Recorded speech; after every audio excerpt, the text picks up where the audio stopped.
So HCL has been in Brazil now for about a year or so, I understand. So what was the push? Because HCL is obviously one of the big five giants in India. What was the push that brought you over to Brazil? Sustaining growth, I think, is the biggest motivation. I mean, there's so much market to be had in US and Europe, which is the bread and butter still. But we're aggressively growing, not just in Brazil, but many other parts of the world. And that's one motivation, which is Brazil as a market. Second motivation is Brazil as a delivery center. We have already, centers in Shanghai and Kuala Lumpur, so two in Asia outside of India. Right. We have three in Europe. We have Belfast, we have Krakow in Poland, and we have Helsinki in Finland. And we have Raleigh in North Carolina. And we need high quality, relatively lower cost, same time zone, and language presence. So we have customers even before we came to Brazil, where we were supporting their Brazilian operations. But finally, that's being done from Poland. Right. So we have Portuguese and Spanish support that we're currently doing for many customers from Poland. And as we're growing our global business, anywhere we need, more native speakers of the South American version of Portuguese, and so that's second motivation. There are other skills. Mainframe is a big market in Brazil, and mainframe is not a skill that you find in abundance practically anywhere in the world. Yeah. Or the people that are skilled are like aged and coming close to their retirement. So I think Brazil is a good opportunity for a center of excellence from a mainframe perspective. So multiple different motivations. But the biggest one is that Brazil is the 8th largest IT market in the world. So I mean, clearly, it's not just about creating a new delivery center. It's actually also about tapping into a whole new South American market as well. That is the primary motivation, actually. So delivery center is the secondary motivation. Primary motivation is to address the Brazilian and then the larger Latin American market. And by locating yourself in Brazil to access the market, is that I'm asking this because you already had some Brazilian clients serviced from Europe. Was it just a question of culture and language, or is it around regulation and tax and cross-border charges? I mean, is it just easier? So our earlier customers were not Brazilian customers. They were multinational companies like Reader's Digest who have significant operations in Brazil. Right. So we signed a contract in US or Europe, and we were servicing their Brazilian operations. So there, it didn't matter because it was a single large global contract. But I think to acquire and service a Brazilian customer from anywhere outside Brazil is not something we foresee happening, at least for a few years. Right, so that would be quite difficult to achieve. So it is absolutely essential to have local presence. Yeah. In fact, 100% of our employees in HCL Brazil are Brazilians. Yeah. 100% of them, not even one is from anywhere else in the world. Right.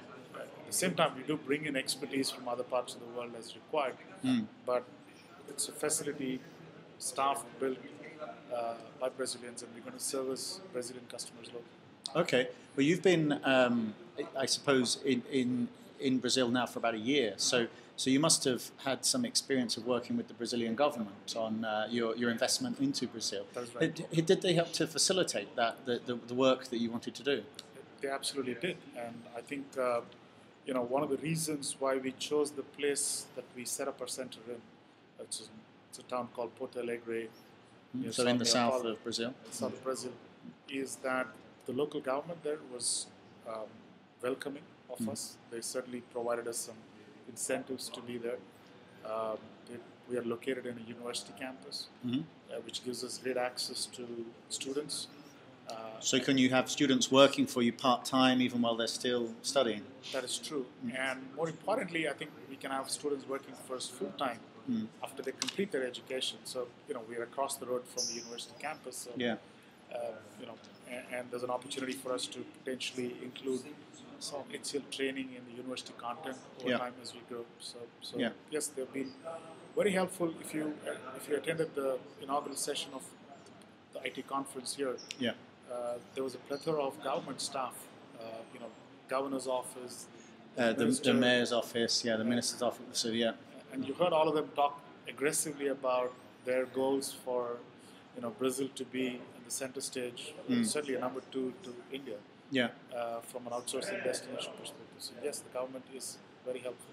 And the Brazilian IT market has been quite different to India in that they've been very inward and domestic focused. Similarly to China, I guess.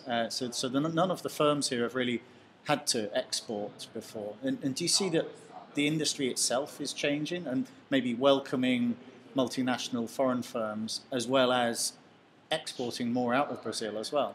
Yeah, I think it'll happen for a couple of reasons. One is that Brazilian enterprises are becoming more global.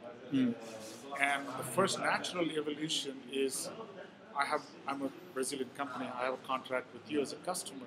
Now you become global, it's more likely that I continue to grow with you outside of Brazil. So that's going to happen.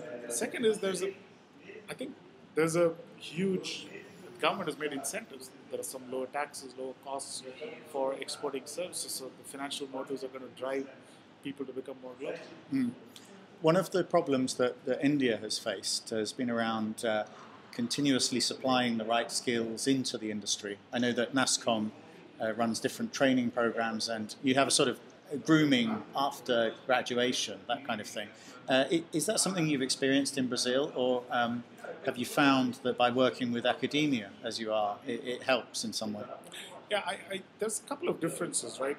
I think from the initial exposure that we've had in the market, a lot of students in universities here have work experience prior to their graduation or even during their graduation. So they work in the night and study in the day, or study in the day, work in the night. Right. So you tend to get a little more experience mixed right out of college, as opposed to India, where pretty much everybody goes from high school to college and then to another college. So it's full-time education, and they can be 21 and they've never worked. Right. Yeah. As opposed to more like 23, 24, and they've some work experience, they have some real-world exposure before they get to the job market. Okay, and then in terms of, I mean, you're in a good position being a leader within an Indian company based in Brazil. If you were comparing this relative strengths of both IT markets, what would you say? Where would you say that India can definitely beat Brazil, and where is Brazil strong? I was talking to several people here, and one of the interesting comments that came is that Brazilian workforce is good at doing non-standard things. They're good at non-repetitive, non-standard. They're good at empathizing with customers. They're good at creativity, as opposed to they're not good at processes, methodology, planning, rigor. The military approach to service delivery, which India has really perfected. Over the years. So I think that's kind of where the blend is. As we address the Brazilian market, we're going to, over time, have more of the repetitive type work done away from the Brazil geography, done from other global delivery centers, and have the more client-facing, more unique work done locally. Okay, and just finally then, what do you see as the future for HCL in Brazil? Do you see a lot of local business from Brazilian companies then? Absolutely. I think, like I said, our first motivation is to address the Brazilian market. So we wish to be a local service provider in Brazil, but yet bring global capabilities, best practices from our customers around the world, and do it in an affordable price and a flexible manner in Brazil.